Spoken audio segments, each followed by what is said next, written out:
All right, today's video we're going to talk about 3 times it's okay to end a date even before it starts when she shows up. The first is if she shows up and she is 80 or 100 pounds larger than her pictures. Yeah, had this happen to a friend. It was during his post-divorce play phase, and he has a type, petite, short. He goes to meet this gal. Turns out, he described it as looked like she could have eaten the gal from the pictures. And she said, well, those are old pictures. I'm embarrassed. I didn't want to get rejected. Hello, you misrepresented what you look like, which guaranteed rejection, instead of understanding people will love you for who you are regardless. There's going to be somebody who's a good match for you. So if they show up and they look nothing like their picture, it is okay to go, you know what?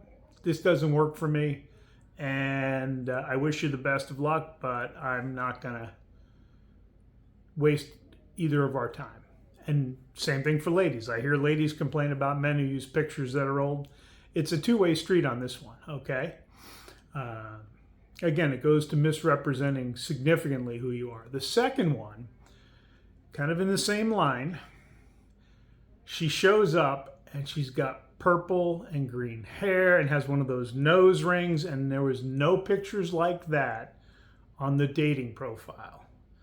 Again, misrepresenting big time. I just, personally, that nose ring that belongs on farm animals, I don't get. I find it personally very unattractive. I've seen highlights of blue and purple in hair that looks fantastic on women. However, when we see the bright hair, especially if it's bright purple, bright green, it also goes along with a certain level of, oftentimes, a worldview that may or may not be compatible with you. But again, it's misrepresenting. Same thing goes for guys, because the first two of these, we are talking about online dating platforms and getting to know somebody. Never, ever go to meet somebody that doesn't have a full body picture in their profile. That's a huge red flag. Now, this last one, I see it a lot on social media. I've had a couple of guys talk about it. It happens with younger guys. It does not happen with my demographic over 45. I haven't heard of it happening a lot, but it seems to be in the younger one.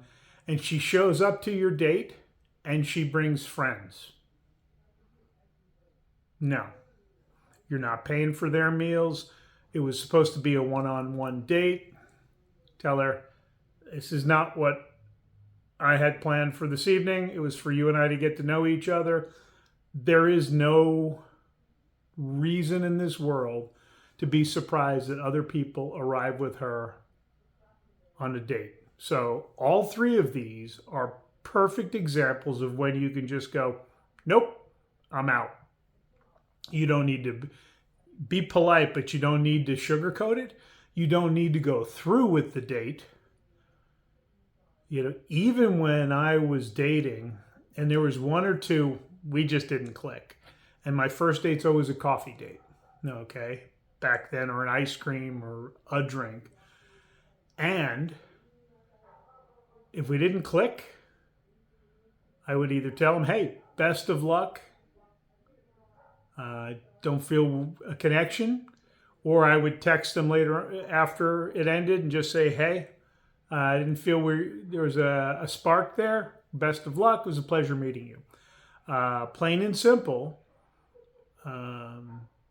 Be honest, but don't continue on. I love, because nice guys often have a hard time saying, nope, this doesn't work for me. I think Dr. Glover talks about he had 2 10-year marriages that shouldn't have made it past the third date. Again, that's a nice guy issue, okay? And he, like many of us, had a full-blown infection. And so there's nothing wrong with ending a date right before it even gets started if there's been misrepresentation. All right? Date, have fun. Do not hesitate if they misrepresent. Just say, done. Have a good one, guys.